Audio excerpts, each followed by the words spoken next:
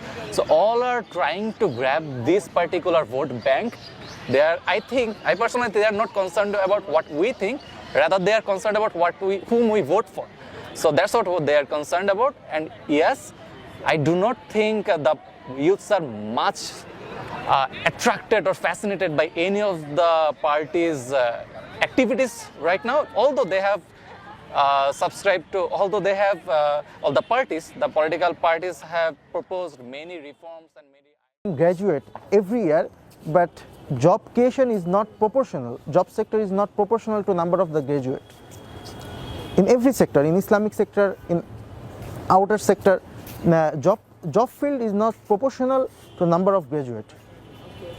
So if you want to gain vote from youth, you have to focus on job creation issues, and it is not enough to say just I have a plan, I will create that and that much job. But how will create job? How you solve this unemployment issue? And specification, we want a specification and clarification from our political leader to how to solve this unemployment problem. بنگلہ دیش کی سابق وزیر اعظم شیخ حسینہ واجد نے ملک کے آئندہ انتخابات پر کڑی تنقید کی ہے کیونکہ ان کی پارٹی کو الیکشن میں حصہ لینے سے روک دیا گیا ہے۔ شیخ حسینہ واجد نے خبردار کیا ہے کہ اگر انتخابات غیر جانبدار اور شفاف نہ ہوئے تو بنگلہ دیش طویل عرصے کے لیے عدم استحکام کا شکار ہو جائے گا۔ انہوں نے دعویٰ کیا ہے کہ نوبل انعام یافتہ محمد یونس کی عبوری حکومت نے ان کی جماعت عوامی لیگ کو انتخابات سے باہر رکھ کر جان بوجھ کر ان کے حامیوں کو ووٹ کے حق سے محروم کیا ہے۔ بنگلہ دیش میں 12 فروری کے انتخابات میں 1.27 کروڑ سے زائد افراد ووٹ دینے کے اہل ہیں۔ دبئی نے دنیا کی پہلی سونے کی سڑک بنانے کا اعلان کر دیا ہے۔ دبئی حکومت نے نئے گولڈ ڈسٹرکٹ کا باقاعدہ افتتاح کر دیا، جس کے بارے میں بتایا گیا ہے کہ یہاں دنیا کی پہلی گولڈ اسٹریٹ جلد شروع کی جائے گی۔ دبئی حکومت نے بتایا ہے کہ دبئی کی گولڈ اسٹریٹ میں نیا سیاحتی مقام ہوگا۔ منصوبے اور ڈیزائن مرحلے وار سامنے آئیں گے۔ یہاں 1000 سے زائد گولڈ ریٹیلرز کے ساتھ نیا مرکز تعمیر ہوگا۔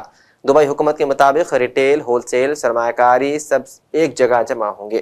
مکمل سونے اور زیورات کی ویلیو چین ایک جگہ اکٹھی ہوں گی۔ اسی حوالے سے اماراتی حکام کا کہنا ہے کہ سونا دبئی کی شان اور تجارتی ورثے کی علامت ہے۔ فرانس کے صدر ایمانوئل میکرون نے پاکستان سے تعلق رکھنے والے اخبار فروش علی اکبر کو نائٹ بناتے ہوئے فرانس کا اعلیٰ ایوارڈ دے دیا۔ نائٹ ایک خطاب ہے جو ان لوگوں کے لیے استعمال ہوتا ہے جن کو بہادری اور وفاداری کے صلے میں ملک کے اعلیٰ ایوارڈ سے نوازا جائے۔ پاکستانی نژاد علی اکبر سن 1973 میں فرانس گئے تھے، جہاں ان کو بہت سے مسائل کا سامنا رہا۔ وہ کافی عرصے بے گھر رہے اور حملوں کا سامنا بھی کیا۔ یہ ایوارڈ ان کو فرانس میں کئی دہائیوں تک خدمات انجام دینے کے صلے میں دیا گیا ہے۔ اور آخر میں سرخیوں پر ایک اور نظر۔ ڈالر کے مقابلے ہندوستانی کرنسی کو بڑا جھٹکا، 92 کی سطح پر پہنچا روپیہ۔ امریکہ میں برف باری نے قہر ڈھا دیا، مختلف حادثات میں ہلاکتوں کی تعداد 65 ہو گئی۔ شدید برف باری سے 1 لاکھ سے زائد صارفین بجلی سے محروم۔ ہماری فورسز کی انگلیاں ٹریگر پر ہیں، ایرانی وزیر خارجہ کا ٹرمپ کی دھمکی پر جواب۔ بنگلہ دیش میں جاری سیاسی بحران اور بدامنی کے باعث ٹیکسٹائل انڈسٹری اب بند ہونے کے دہانے پر، ہندوستان منتقل ہو سکتی ہے انڈسٹری۔ اسٹارمر اور شی جن پنگ کی ملاقات، تعلقات بہتر بنانے کی کوشش۔ مغربی ممالک اور امریکہ کے درمیان تعلقات میں بڑھتی کشیدگی کے دوران اہم ملاقات۔ اور کولمبیا میں چھوٹا طیارہ گر کر تباہ، طیارے میں سوار تمام 15 افراد ہلاک۔ تو ناظرین، سیاست ٹی وی کے عالمی خبرنامے میں بس اتنا ہی۔ مزید اپڈیٹس کے لیے آپ بنے رہیے سیاست ٹی وی کے ساتھ۔ فی الحال مجھے دیں اجازت، خدا حافظ۔